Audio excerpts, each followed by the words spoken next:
a Redeemer, Jesus, God's own Son, precious Lamb of God, Messiah, Holy One.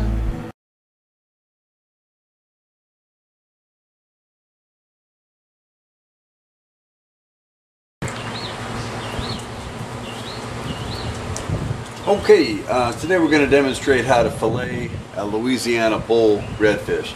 The bull reds are the mature specimens of the species, and this one weighs about 10 pounds and is about 30 inches long, and they go up to about 45 inches long and around 30 pounds.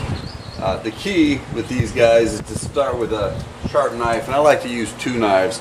This is a Buck Special 119 6-inch blade that's very stout and firm, and this is the knife we use for separating the fillet from the backbone. So I sharpen the knives every time I start a new fish. This is a Dexter Russell 7-inch fillet knife, much thinner blade, and this is the knife I use to separate the fillet from the skin.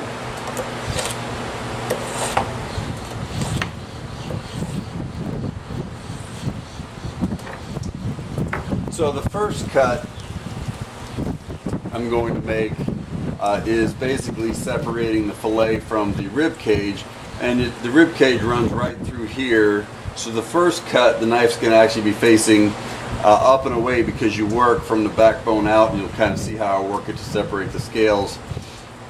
So the first cut's going to kind of come through here, then the second cut is going to separate the fillet from the backbone along here, and you'll see how I work it. I think I'm going to change the camera angle to give you better perspective. So you want to take the knife and you want to get a few scales out just to give room for the knife to work. Then notice the knife's facing to the back of this fish, and if you get it in there, you feel where the tip's hitting the backbone, and you're trying to work along the rib cage right through here.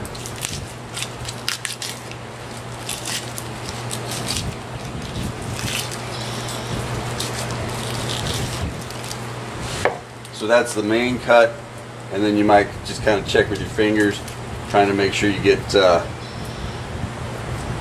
fillet separated from the rib cage. Then you come all the way to the backbone up here, and now we're going to make the cut separating the fillet from the backbone. So you're right along the dorsal fin, working the knife, kind of feeling your way along. You notice you don't have to scale the fish. The knife is stout enough just to cut and knock cut and knock scales out of the way as you work along the back. Alright, now there's just a little bit of fine work to do, cutting any meat that's left just to finish separating the fillet from the back. Alright, now there is a tiny little bit of meat left on here that one could get with a little skillful use of a fillet knife, because we weren't as perfect as we could be riding along the rib cage, but there's not a whole lot of meat left between what could have been attached to the fillet and the rib cage. The ribs are right through there. So there's a lot of people work real hard using electric knives or saws or whatever, and first slice through the rib cage and open up everything inside the rib cage. This technique just kind of leaves all that encased and is much cleaner and neater. Alright, then the second cut separates the meat from the skin. Just a pair of pliers to hold it, and come through with the fillet knife, and you just gently work it. And I'm as much pulling with my left hand with the pliers and the skin as I am pushing with my right hand along the fillet. Take the skin out of the way, and then we have a very nice redfish fillet. Alright, well, let's get these out of the way, and then we'll demo again on the other side. The angles on the other side are a little different, so I'm going to move the camera back to the other side. But it's tricky because you always hold the knife in your right hand to get as much force in the fish in your left hand. You want your left hand out of the way. You never want to be pushing the knife toward your left hand. And so we're going to move the camera angle, but just to demonstrate first, at this angle, what I'm going to try and do, the first cut separates the meat from the rib cage. The second cut separates the fillet from the backbone. And we're just going to move the camera to the other side so, you know, the middle-aged guy is not blocking the view.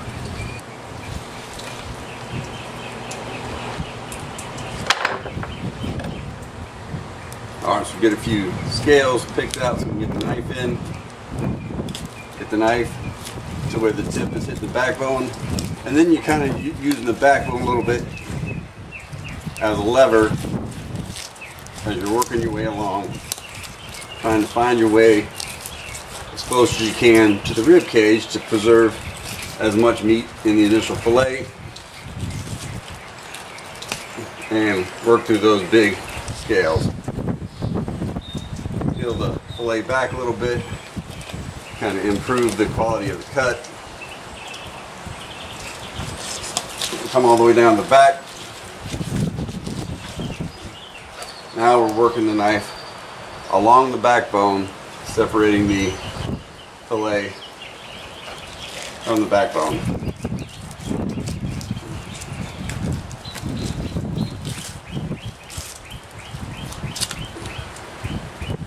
Alright, this is always the harder side to do for a right-handed person because of the awkwardness of holding the fish and pushing. So sometimes I'm not as successful. I'll leave a little more meat attached to the rib cage. That's fine, we can get it out with a little fine work with the fillet knife as a secondary operation.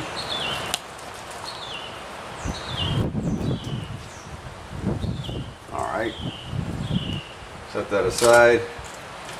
So now we have the redfish carcass with the fillets removed, and now we can go ahead and separate the fillet from the skin. Grab the skin and the pliers, work the knife along the fillet knife now along the skin.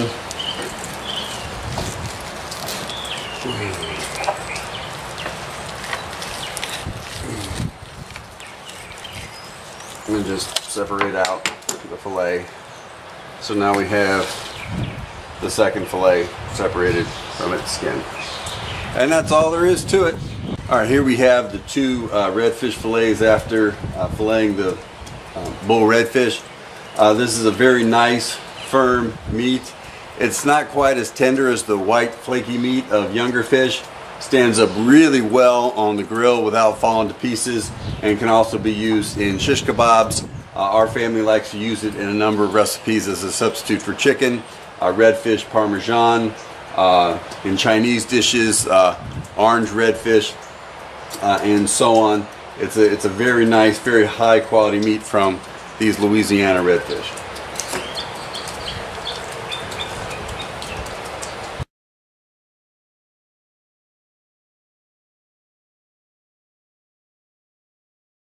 When I stand in glory, I will see His face, and there I'll serve my King forever in that holy place.